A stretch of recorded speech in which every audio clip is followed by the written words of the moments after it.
My name's Lily, and I am not a follower. I am a linguistic dreamer. My name is Dontrell Johnson. I am an introvert, and my asset is my persistence. My name is Nathan Davis. I am an Army combat veteran. My asset is my military experience. My name is Ashley Piper. I am aspiring to be a teacher, and my asset is I'm a performer. My name is Jocelyn Paisley. I am tough. My asset is responsibility. My name is Sky Riley. I am not invisible, and my asset is being me. Awesome.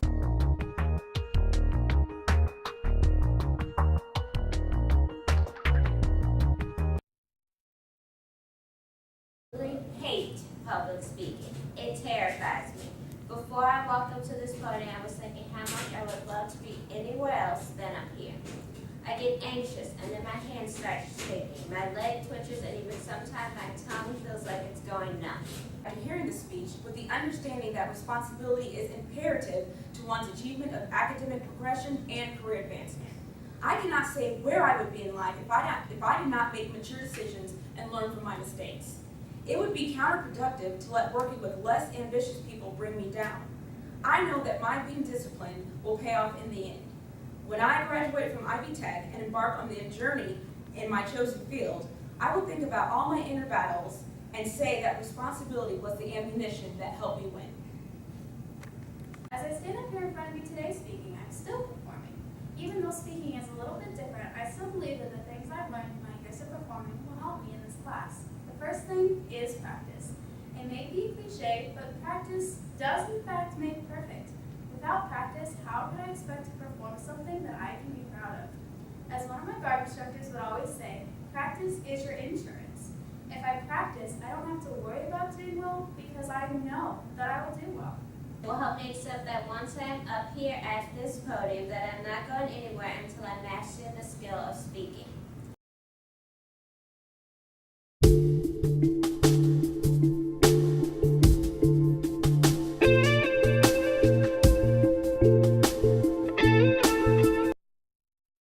It will help me accept that once I'm up here at this podium, that I'm not going anywhere until I master the skill of speaking. The persistent part of me was what got me through my U.S. government class my senior year. Before I had stepped into the room, I knew the teacher I would have to deal with was a no-nonsense, evil little man. I had heard from my cousin that he had told another black student, "I am surprised that a black student earned a B in my class," as if it was impossible. I was determined to prove him wrong. I made sure to earn at least a B or better on every assignment, test, or project, but I could tell he still looked down on me. So when my senior year came to an end, and I had saw the A next to my government class on my report card, I knew I had exceeded his expectations. If a black student earning a B was surprising, I wonder what he thought a black student earning an A was. Experience with the military told, and for a lot of people it seems like a lifetime, and I know for me that it was a lifetime, but again I gained a lifetime worth of knowledge.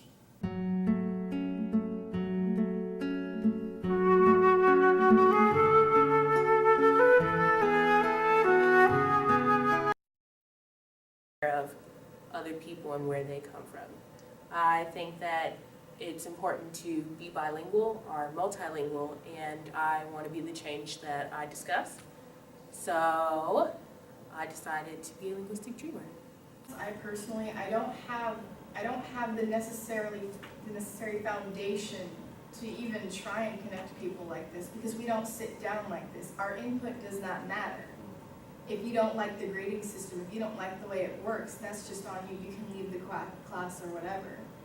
And what I've noticed the difference between him having us do 2 or 3 extra speeches than from what's in the book and what the school has set up is that doing my inventory speech, my asset speech, makes me see something that you guys are going to see or may not see, but because I have to tie my asset to my informative speech, or what do you say we got to do, informative or explain speech, it's going to make it better because I have to make it personal.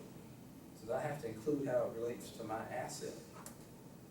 I have to make it, it makes it that much more personal, which which means when I tell the speech, I'm not just gonna be what it's been saying. I'm not just gonna be repeating data that anybody else can just go out there and find.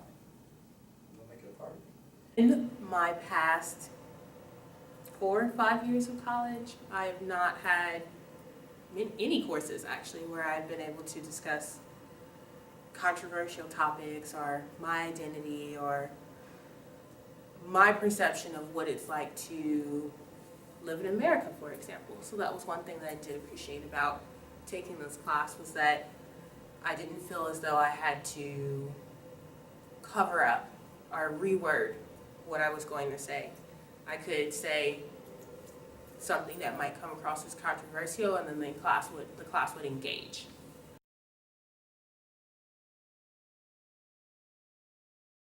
Say that the nicest thing that I've seen, and I've never seen this done by any speech teacher, and yes, I have done this class a couple times, and I've done local English classes multiple times, where they've told me how to write, all this other garbage.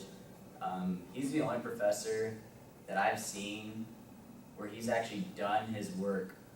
And when I say that, I mean like, he actually came up here and did his asset speech in front of us. I've never had a teacher actually demonstrate their own capabilities, because normally I just write off a teacher as, oh, you're just doing this so you can get paid. I mean, that's cool and all, but like he went like one step above that, and he came out, he was honest with us, he was open with us, he told us what his life was.